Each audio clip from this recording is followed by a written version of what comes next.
So hello everyone, आज हम discuss करने वाले हैं about ion exchange chromatography. So ion exchange chromatography separation एक, जैसे क्रोमेटोग्राफी हमने पहले लेक्चर्स में कॉलम क्रोमेटोग्राफी करी थी, paper chromatography, then thin layer chromatography, microscopy कर चुके हैं हम, लाइट माइक्रोस्कोपी, इलेक्ट्रॉन माइक्रोस्कोपी। तो अगर आपने वो लेक्चर्स नहीं देखे हैं तो लिंक आपको डिस्क्रिप्शन में मिल जाएगा। सो आज हम करने वाले हैं ion exchange chromatography. Ion exchange chromatography में क्या होता है, जो सेपरेशंस होता है वो किसके बेसिस पे होता है, चार्ज के बेस पर सेपरेशन होता है। तो इसको हम कटायन अनायन एक्सचेंज क्रोमेटोग्राफी भी बोलते हैं। दो टाइप के हमारे पास आयन एक्सचेंजर्स होते हैं, कटायन एक्सचेंजर्स यानी कि जो कटायंस को एक्सचेंज करेंगे, अनायन एक्सचेंजर्स यानी कि जो अनायंस को एक्सचेंज करेंगे। सो कटायन एक्सचेंजर्स क्या होते हैं, दे पॉजेसेस नेगेटिवली चार्ज्ड ग्रुप। इन पे ग्रुप कैसा होता है, नेगेटिव चार्ज होता है, and these will attract positively charged groups. These exchanges are also called as acidic ion exchange materials since their negative charge result from the proteolysis of the acidic groups. So basically यहाँ पर हम use करने वाले हैं resins का। Resins क्या होती हैं, छोटी छोटी बीड्स होती हैं जिनके ऊपर चार्ज होता है, जिनके ऊपर क्या होता है, चार्ज होता है। तो सबसे पहले हम डिस्कस कर रहे हैं अबाउट कटायन एक्सचेंजर्स। तो कटायन एक्सचेंजर्स में यानी कि जो कटायंस को एक्सचेंज करेंगे, तो आपकी जो बीड होगी उसके ऊपर नेगेटिव चार्ज होता है एंड उसके ऊपर एक छोटा सा हमारे पास पॉजिटिव ग्रुप अटैच्ड होता है। तो ये क्या है आपका कटायन। जो भी आप मान लीजिए आपने कोई प्रोटीन का सैंपल डाला, प्रोटीन के सैंपल में कुछ पॉजिटिव चार्ज है, पॉजिटिव चार्ज प्रोटीन है उसके अंदर, तो ये जो प्रोटीन का पॉजिटिव चार्ज है वो क्या करेगा, इस वाले पॉजिटिव को मतलब यहाँ पे रिप्लेस कर देगा। जो रेजिन से अटैच्ड है उसको क्या कर देगा, रिप्लेस कर देगा एंड यहाँ पे खुद आकर के वो अटैच हो जाएगा। सो आपने देखा कि यहाँ पे क्या हो रहा है, कटायंस का एक्सचेंज हो रहा है। यहाँ पे किसका एक्सचेंज हुआ है, कटायन का एक्सचेंज हुआ है, इसीलिए इसका हमने नाम रखा कटायन एक्सचेंजर। सिमिलरली अगर ऑपोजिट केस होता, यानी कि आपकी जो बीड है वो कैसी होती, पॉजिटिव चार्ज की होती, ये बीड क्या होती, पॉजिटिव चार्ज की होती, और इसके ऊपर छोटा सा नेगेटिव चार्ज लगा होता, तो आपके सैंपल में जो नेगेटिव चार्जेस होते वो क्या करते, इसको रिप्लेस कर देते, राइट। सो इसको यानी कि अनायन का एक्सचेंज हो रहा है यहाँ पे। सो अनायन एक्सचेंजेस का मतलब क्या होता है, जहाँ पे पॉजिटिवली चार्ज ग्रुप्स होते हैं और उनके ऊपर नेगेटिव चार्ज लगा होता है और वो नेगेटिव चार्ज मॉलिक्यूल्स को अट्रैक्ट करते हैं। इस टाइप के एक्सचेंजर्स को हम बेसिक आयन एक्सचेंज मटेरियल्स बोलते हैं। सो अब देखते हैं हमारा जो मोबाइल फेज़ हम यूज़ करते हैं वो होता है बफर सॉल्यूशन, और जो हम स्टेशनरी फेज़ यहाँ पे यूज़ करेंगे वो होगा सॉलिड एड्सॉर्बेंट मटेरियल, जो कि होता है रेजिन। ओके, रेजिन क्या होती है, स्मॉल बीड्स होती हैं जिन पे कि चार्जेस होते हैं। अब हमारे यहाँ पे डिफरेंट स्टेप्स होते हैं। अगर आप आयन एक्सचेंज क्रोमेटोग्राफी परफॉर्म करोगे तो आपके क्या होते हैं, यहाँ पे डिफरेंट स्टेप्स होते हैं। सबसे पहला है इक्विलिब्रेशन।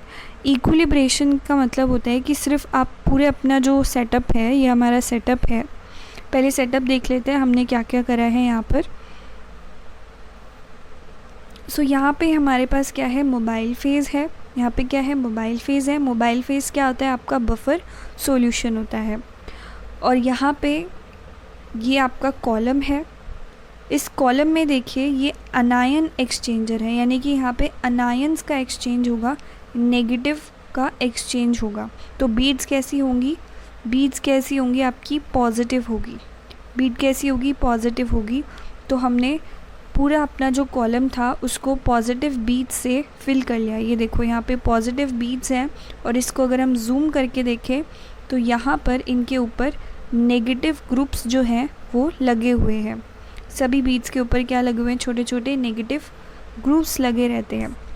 फंक्शनल ग्रुप लगा रहता है यहाँ पर, जो कि ऑपोजिट चार्ज का होता है, ठीक है।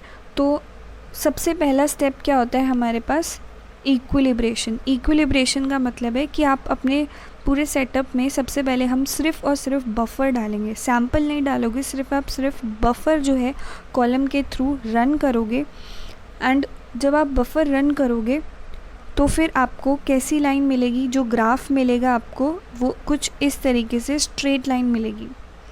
इससे आपको पता चल जाएगा कि आपका जो सेटअप है वो पूरी तरीके से रेडी है सैम्पल लोड करने के लिए। सो ये देखिए यहाँ पे डिटेक्टर लगा हुआ है और वो कंप्यूटर स्क्रीन से कनेक्टेड होता है। सेकेंड स्टेप होता है सैम्पल लोडिंग। आप सैम्पल को लोड करोगे। सैम्पल मान लीजिए कि आपका प्रोटीन का कोई सैम्पल है, उसको आप लोड करोगे। सो यहाँ पे हम क्या डाल रहे हैं, अपना सैम्पल डाल रहे हैं। मान लीजिए ये जो ब्लू कलर का है ये हमारा प्रोटीन सैम्पल है, this is a protein sample. Okay, अब इस प्रोटीन सैम्पल में क्या है, नेगेटिवली चार्ज्ड प्रोटीन्स है, नेगेटिवली चार्ज्ड प्रोटीन्स है। तो जब हमने इसको इस कॉलम के अंदर डाला तो यहाँ पे जूम करके देखते हैं कि क्या हो रहा है। जो प्रोटीन सैम्पल के अंदर नेगेटिव चार्जेस थे उन्होंने इनको रिप्लेस कर लिया। जो रेजिन से नेगेटिव चार्ज लगे हुए हैं और जो सैम्पल के हमने डाले हैं वो क्या हो जाता है, एक्सचेंज हो जाता है, क्योंकि ये ज़्यादा पावरफुल है। तो ये जो आपके सैम्पल के नेगेटिव चार्जेस थे उन्होंने क्या किया, आपके रेजिन पे अटैच जो फंक्शनल ग्रुप था उसको क्या कर दिया, रिप्लेस कर दिया। तो यहाँ पे देखिए सिमिलरली सारे के सारे जो आपके सैम्पल में नेगेटिव चार्जेस थे वो क्या कर लेंगे, इसको रिप्लेस कर लेंगे। सो प्रोटीन सैम्पल के अंदर नेगेटिव चार्ज है, वो क्या करेगा, रेजिन जो कि आपका पॉजिटिवली चार्ज बीट है उसकी तरफ अट्रैक्ट होगा। ओके, एंड वो क्या कर देगा, रिप्लेस कर देगा उसके फंक्शनल ग्रुप को। तो रेजिन के साथ जो फंक्शनल ग्रुप अटैच है वो रिप्लेस हो जाएगा प्रोटीन के चार्ज से। तो यहाँ पे एक्सचेंज किसका होता है, नेगेटिव आयंस का एक्सचेंज हो रहा है। और नेगेटिव क्या होते हैं, आपके अनायंस होते हैं। तो अनायंस का एक्सचेंज हो रहा है, इसीलिए हम इसको अनायन एक्सचेंज क्रोमेटोग्राफी बोलते हैं। इसलिए हम इसको क्या बोलते हैं, अनायन एक्सचेंज क्रोमेटोग्राफी बोलते हैं। सो अगला स्टेप होता है वॉशिंग। कुछ ऐसे प्रोटीन्स होंगे जो अनवाइंडेड रह जाएंगे, सो उनको हम क्या करते हैं, वॉश ऑफ कर देते हैं। जैसे ये तो क्या हो गए, बाइंड हो गए, बट यहाँ पे कुछ ऐसे प्रोटीन्स होंगे जो कि क्या होंगे, अनवाइंडेड होंगे, जो बाइंड नहीं हुए होंगे। तो उनको रिमूव करने के लिए हम क्या करते हैं, वॉशिंग स्टेप परफॉर्म करते हैं। एंड आपको पीक जो है कुछ इस तरीके की मिलती है, अनवांटेड मॉलिक्यूल्स की पीक। उसके बाद है इल्यूजन। इल्यूजन का मतलब है कि जो बाइंडेड प्रोटीन्स है फिर उनको सेपरेट कर लिया जाता है। सो ये तो बात हो गई आपके अनायन एक्सचेंज क्रोमेटोग्राफी की। अगर ये है कटायन एक्सचेंज क्रोमेटोग्राफी तो क्या होगा।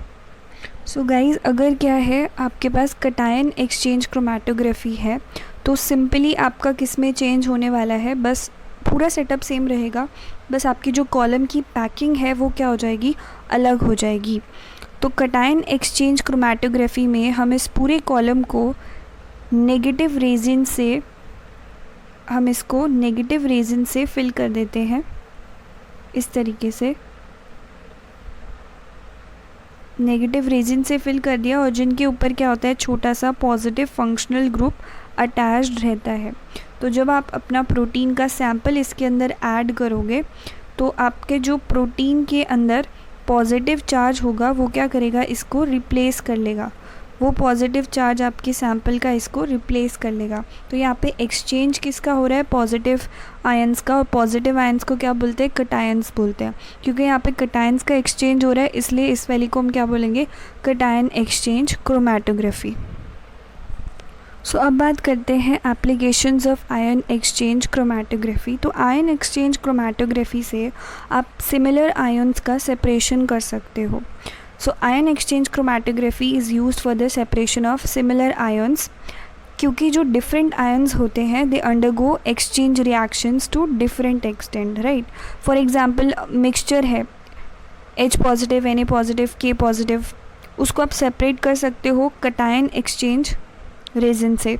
Similarly अगर मैं बोलूँ कि आपके पास है क्लोरीन, ब्रोमीन और आयोडीन आयन्स है, उसको आप किससे सेपरेट कर सकते हो, अनायन एक्सचेंज क्रोमेटोग्राफी से आप इसको सेपरेट कर सकते हो, राइट।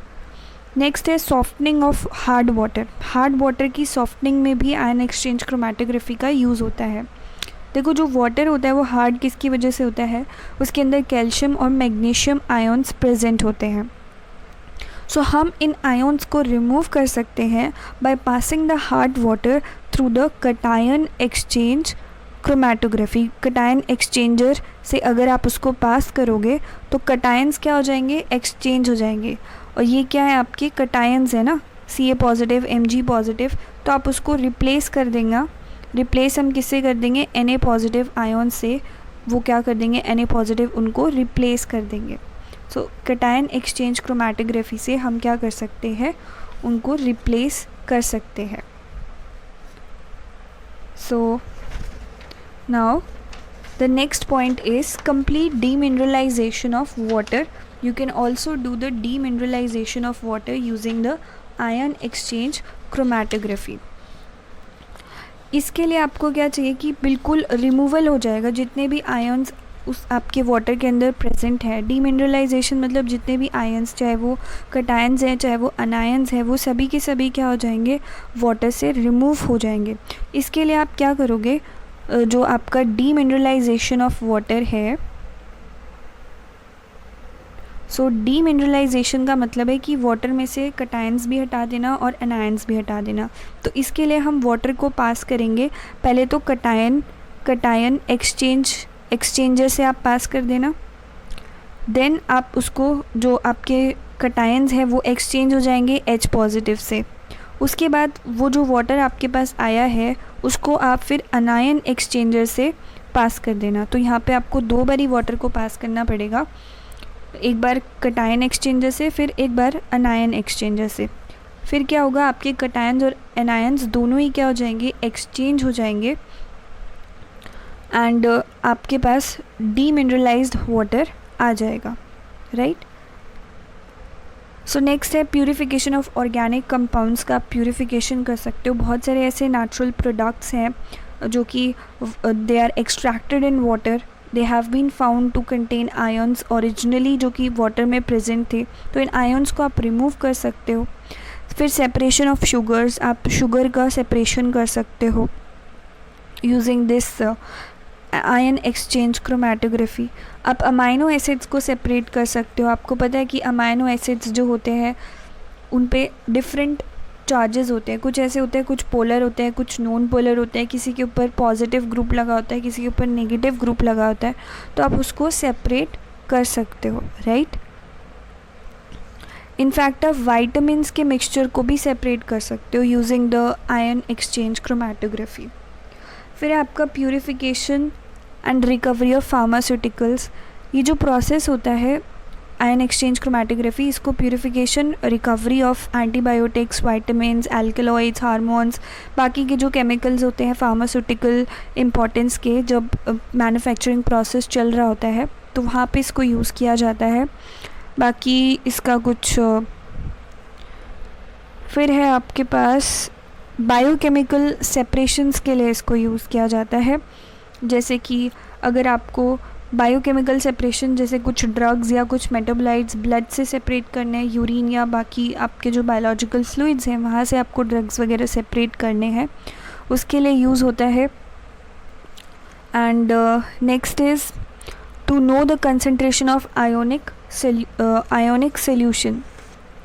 सो आयोनिक सोल्यूशन की अगर आपको कंसंट्रेशन पता करनी है, यानी कि एक कटायन है या अनायन है, from bulk of the solution it can adsorb onto the ion exchange region. और जब एड्जॉर्प्शन हो जाता है तो फिर उसको इल्यूट आउट कर सकते हो आप using small volume of eluent, right.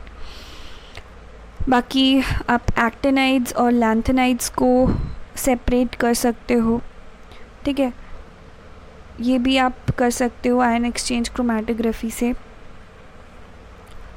और रिमूव कर सकते हो आप रेडिकल्स को रिमूव कर सकते हैं, मेजरमेंट कर सकते हो एडिटिव्स का, जैसे कि वाइटामिन्स, प्रिजर्वेटिव्स, अगर आपके फूड में प्रिजर्वेटिव्स प्रेजेंट है या आपकी जो बेवरेजेस होती हैं जैसे वाइन, बियर वगैरह है, इनमें अगर कोई प्रिजर्वेटिव एडेड है तो आप उसको भी मेजर कर सकते हो using the ion exchange chromatography. तो यहाँ पर जो सेपरेशन होता है वो किसके बेस पे हो रहा है, चार्ज के बेसिस पे हो रहा है।